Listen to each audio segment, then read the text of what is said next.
Aaminin ko sa inyo, isa akong magnanakaw, pero hindi sa mga buhay, kundi sa mga patay. Natutuhan ko lamang ito sa mga nakasama kong gwardya nang minsang madistina ako sa isang sementeryo ng mga inchik.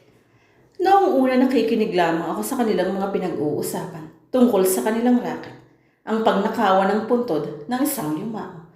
Subalit nang masaksihan ko ang kanilang ginagawa, noon ko na lamang totoo pala ito. 4 kaming nagpapalitang gwardya sa sementeryong iyon. May toka sa araw at sa gabi. Sa araw pa lang, kapag may nakikita na silang inililibing, nakangiti na ang mga kasamahan ko. Kinikilatis din nila kung mayaman o mahirap lamang ang patay. Kapag mayaman, tiyak na paldo sila kinagabihan. May boundary din ang aming kota. Hinahati nila yon sa 4. Kapag may inilibing na patay sa lugar na sakop mo o teritoryo mo, sa'yo na iyon. Kapag sa gawin nila, kanila, kanya-kanyang sakop wika nga. Ganon pa man, mayroon ding tulungan at pinaghahatian na lamang ang biyayang mula sa inilibing na bangkay. Noong una ayoko sana dahil bukod sa kabado, takot din ako. Pero pinalakas ng mga kasamahan ko ang aking loob. Patay na, kinatatakutan mo pa. Sabi sa akin ng isang kasamahan ko, ang katakutan mo ay iyong buhay. Pero baka may makaalam ng ginagawa natin. Katwiran ko. Tayo-tayo lang ang narito. Sino ang makakaalam? Imposible namang ang patay ang magsumbong sa atin. Nangingiting sabi ni Karyan. Napag-isipan kong totoo ang kanilang sinasabi. Sino nga ba namang tawang may lakas ng loob na mamasyal sa sementeryo? Sariling-sarili namin ito. Nang araw na iyon, sa teritoryo ni Tito may inilibing. Sa tipon at trangya ng libing, alam na namin mayaman ito at may sariling mausoleo. Sabit kaming 4 sa operasyon ng gabing iyon. Pinasok namin ang mausoleo at tinungkam ang sariwa pang semento na ipinalitada sa nicho. Handa na ang mga kasama ko sa ganoong operasyon. May gamit na kaming nakalaan para sa pagbabalik ng tinungkam naming nicho. Nang ilabas namin ang kabaong, inangat namin ang bangkay sa ataol kung saan nakita namin ang maraming perang inchik na nasa ilalim nito. Nilimas din namin ang mga gamit ng bangkay na halos mahubaran. Maayos namin na ibalik ang kabaong sa loob ng nicho na parang walang ginalaw sa loob nito. Malaki ang kinita namin sa operasyong iyon. Lamang nga lamang ang kasamahan naming gwardya na nakasasakop sa teritoryong pinaglibingan dito. Ang damit ng patay ay sa bumibili ng news clothing namin ibinenta. Ang alas ay sa pawn shop o alahero. Ano pat gawain itong malaking pagkakitaan na ang tanging puhunan ay tapang at lakas ng loob at sikmura. May mga kasama akong likas sigurong lapastangan o mapagbiro sa bangkay. Hindi lamang nila ito pinagnanakawan. Binabastos din nila. Kung babae at maganda, hinihipuan sa kamalakas na nagtatawanan. Hindi ko kailanman magagawa ang kanilang inaasal sa mga yumao, bagamat kinukuha ko ang mga bagay na pinakikinabangang buhat dito. Mukhang sira na yata ang sapatos mo, Macario. Puna ng kasama kong guard sa akin. Hindi pa nga ako nakakabili ng kapalit eh. Tugon ko. Tiyak na magkakaroon ka na ng bago. Bakit? May inilibing kanina sa teritoryo ko. Ipaaarbor ko na sa iyo ang sapatos niya kapag tinulungan mo ako. Kinagabihan, tinulungan ko nga ang kasama kong gwardya sa pagnanakaw sa patay na inilibing sa kanyang sako. Nilimas niya ang mga suot na alahas ng bangkay kung saan ibinigay niya sa akin ang damit nito at sapatos. Itong sapatos na lang ang kukunin ko. Ang sabi ko sa kanya, mukhang mahahalin ito ah. Ikaw ang bahala, aniya. Proud ako sa pagkakaroon ko ng mamahaling sapatos na lagi kong isinusuot. Magka-size kami ng paa ng may-ari nito at nakita ko rin kung magkano ang presyo nito sa SM. 6,000 pesos. Presyong di ko kayang bilhin dahil kontento na ako sa mga bangketa na puro pinaglumaan at nirepair lamang. Subalit alam ba ninyong may sandaling inuusig rin ako ng aking konsensya sa aking ginagawa? Oo nga at patay na sila at wala na ring halaga sa kanila ang aming mga nakukuha.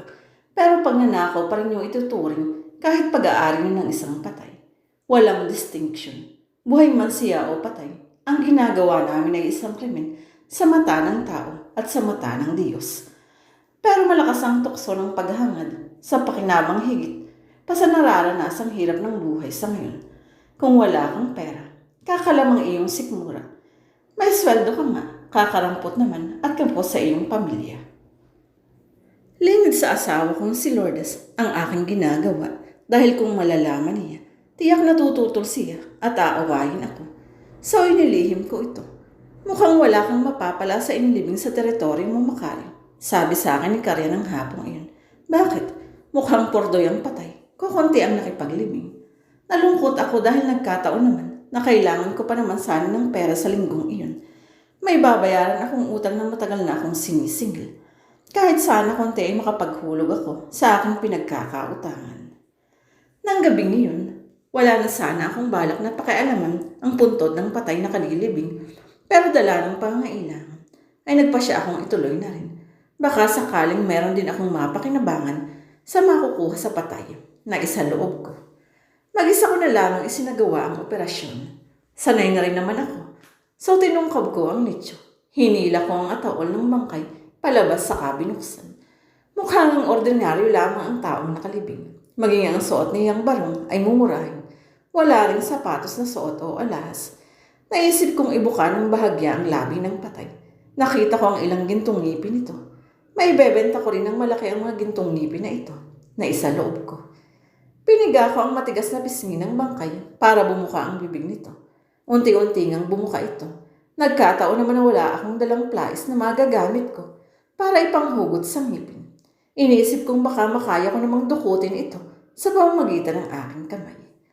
Ipinasok ko ang aking mga daliri sa bibig ng bangkay. Pero laking gulat ko dahil bigla itong sumara at kinagat ako. Naramdaman ko ang unti-unting pagbaon ng kanyang mga ngipin sa aking mga daliri. Nagsimulang ipiglas ko ang aking mga kamay pero talagang mahigpit ang pagkakabaon ng ngipin sa aking daliri. Tinangka kong sumigaw pero walang tinig na lumabas sa aking lalamunan. Nagsimula nang magdugo ang aking mga daliri na kinagat ng patay. Alam kong hindi mapipigil ang pagdiin ng mga ngipin. Maaaring maputol na ang aking mga daliri. Noon ko naisip na sa halin na magpipiglas, kausapin ko ang bangkay na kumagat sa akin. Maawa ka sa akin, sabi ko. Mapuputol ang aking mga daliri. Habang sinasabi ko iyon, ay may naulinigan akong maliit na tinig na wari ay tangay ng hangin palapit sa aking pandinig. Naawa ka ba sa aming mga patay na nilalapastangan pa ninyo? Takot ang lumukob sa aking buong katawan ng sandaling iyon. Napaluhana ako sa sakit. Nakita ko rin ang aking sarili na nagsusumamo at nagmamakaawa sa bangkay. Sumumpa rin ako na hindi ko na uulitin ang aking masamang ginagawa sa mga patay at humingi ako ng tawad sa aking mga ginagawang pagkakamali. Naramdaman kong biglang lumuwag ang kagat ng bangkay sa aking mga daliri. Luwag na nagawa kong hugutin dito ang aking kamay sa bibig nito. Nagmamadali kong ibinalik sa dating ayos ang bangkay at ang ataol nito sa nicho. Nang gabi ring iyon, nilisan ko ang sementeryong iyon na hindi man lamang ako nagsabi sa aking mga kasamahang naroon. Paano ba ang daliri mo at namamaga yata?